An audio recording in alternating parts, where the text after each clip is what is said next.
Hi friends, வணக்கம். Welcome to just chillies. இன்றைக்கி நம்ம பார்க்க போகிறது கார்த்திகை தீபம் ஸ்பெஷல் கோதுமை அப்பம்.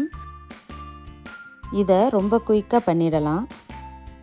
இது ரொம்ப சாஃப்டாக பஞ்சு போல் இருக்கும். வாங்க எப்படி செய்கிறதுன்னு பார்க்கலாம். இப்போ மாவு கரைக்கிறதுக்கு ஒரு பாத்திரத்தில் கோதுமை மாவு 1 கப், அரிசி மாவு 1/4 கப், துருவிய தேங்காய் 1/4 கப், ஒரு சிட்டிகை அளவு உப்பு, ஏலக்காய் தூள் 1/2 டீஸ்பூன் சேர்த்துட்டு இதை நல்லா கலந்து விட்டுறலாம். அடுத்ததாக மாவு கரைக்கிறதுக்கு வெல்லம் ரெடி பண்ணணும். பேனில் வெல்லம் 1 கப், தண்ணி 1/2 கப் சேர்த்துட்டு இந்த வெல்லத்தை நல்லா கரைச்சி எடுத்துக்கலாம். இதுக்கு பாகுபதம் எதுவும் தேவையில்லை, வெல்லம் நல்லா கரைஞ்சால் மட்டும் போதும். வெல்லம் நல்லா கரைஞ்சிடுச்சு. இப்போ நான் ஸ்டவ் ஆஃப் பண்ணிக்கிறேன். வெள்ளை கரைசலை வடிகட்டி மாவோடு சேர்த்துக்கிறேன். இதை கட்டிகள் இல்லாமல் நல்லா கரைச்சி எடுத்துக்கிறேன். இது கூடவே தேவையான அளவு தண்ணி சேர்த்துக்கிடணும். கொஞ்சம் கொஞ்சமாக தண்ணி சேர்த்து இதை நல்லா கலந்துக்கிடலாம். இதோட கன்சிஸ்டன்சி பார்த்திங்கன்னா தோசை மாவு பதம் இருந்தால் போதும். இது ரொம்ப கெட்டியாகவும் இருக்கக்கூடாது, ரொம்ப தண்ணியாகவும் இருக்கக்கூடாது.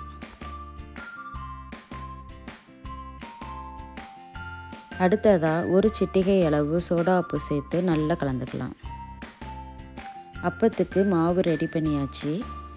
இதை பொரித்து எடுக்கிறதுக்கு ஒரு சட்டியில் தேவையான அளவு எண்ணெயை ஊற்றி மிதமான தீயில் சூடு பண்ணிக்கலாம். எண்ணெய் சூடானதுக்கப்புறம் ஒரு கரண்டி மாவு எடுத்து எண்ணெயில் ஊற்றிக்கோங்க. ஊற்றினதுக்கப்புறமா இந்த மாதிரி பபிள்ஸ் வந்த உடனே மாவு உங்களுக்கு நல்ல மேலே உப்பி வரும். ஒரு பக்கம் வெந்ததுக்கப்புறம் இதை திருப்பி போட்டுட்டு கோல்டன் ப்ரௌன் கலர் வர வரைக்கும் நம்ம பொரித்து எடுத்துக்கலாம்.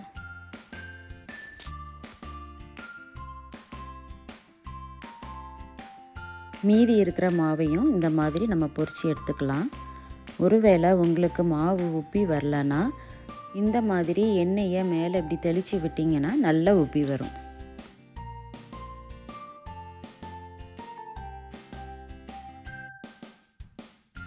அவ்வளோதாங்க, இனிப்பு கோதுமை அப்பம் ரெடி.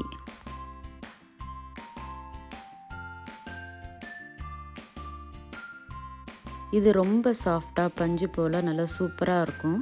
கண்டிப்பாக ட்ரை பண்ணி பாருங்கள். ட்ரை பண்ணி பார்த்துட்டு எப்படி இருந்துச்சுன்னு கமெண்ட்டில் சொல்லுங்கள். வீடியோ பிடிச்சிருந்தா லைக் பண்ணுங்கள். உங்கள் ஃப்ரெண்ட்ஸ் அண்ட் ஃபேமிலிக்கு ஷேர் பண்ணி விடுங்க. மறக்காமல் நம்ம சேனலை சப்ஸ்கிரைப் பண்ணிவிடுங்க. தேங்க்ஸ் ஃபார் வாட்சிங்.